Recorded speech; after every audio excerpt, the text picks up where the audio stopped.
Welcome to your weekly airplane news updates. This is the week of September 27, 2021. This week we've got 4 topics, and the first one is an amendment from the House on flight training, and this is kind of an ongoing story we've talked about for a while. The next thing is virtual reality coming to airplanes. Is this something that we'll see in the future? A very cool story. And then 2 people were arrested for a lost luggage scheme, and we'll talk about that because it's kind of a head scratcher.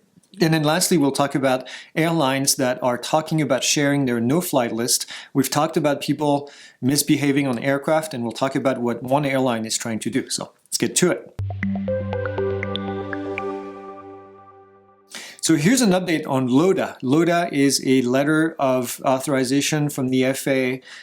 This is a story that's been going on for a while. The FAA a while back said that providing training in a warbird is something that they've been looking into very closely, and as a result of this whole story, the FAA kind of put out an explanation of the rule that put flight training kind of in jeopardy in a sense, because what they said is that an instructor conducting training is going to be deemed a person operating an aircraft that is carrying persons and property for compensation or hire, which has never really been the case before. This has never really been something that the FAA looked at and said, this is what's happening.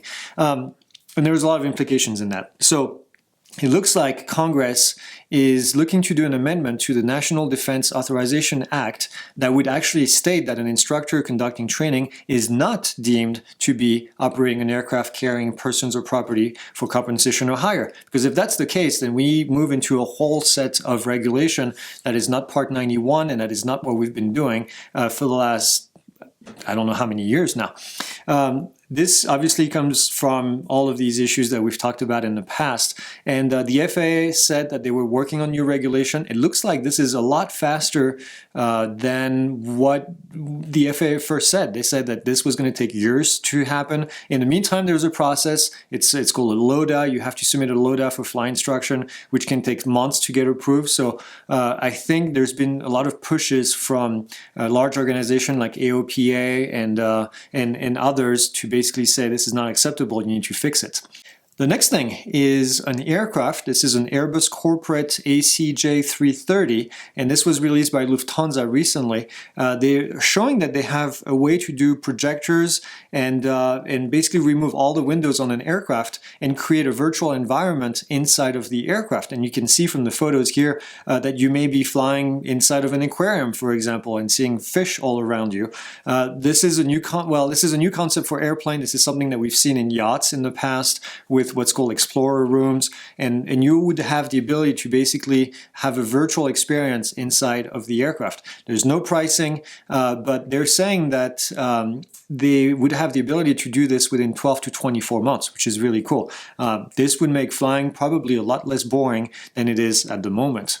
Next story, 2 men in Louisiana have been charged for scamming airlines out of $300,000. What they would do is they would take a flight and then they would claim that their baggage was lost, even though they never really had a check bag. I don't know how that's even possible. But then they would file a lost luggage claim for $3,500 each, and then they were using different addresses to do this.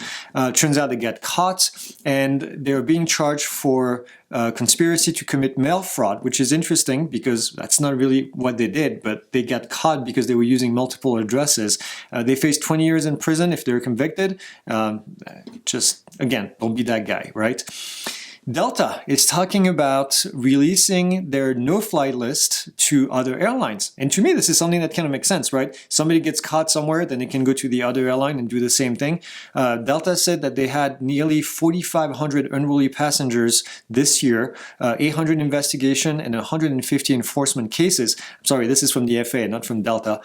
So sharing this list to me makes a whole lot of sense. There should be something that's made available so that the airlines can basically take action and not have to deal with one passenger on this side and then going to another airline. So let me know what you think in the comments. Should the airlines actually be sharing their flight list? And then this is it. This is all I have. In the meantime, leave your comment, like, subscribe, and I'll see you guys next week.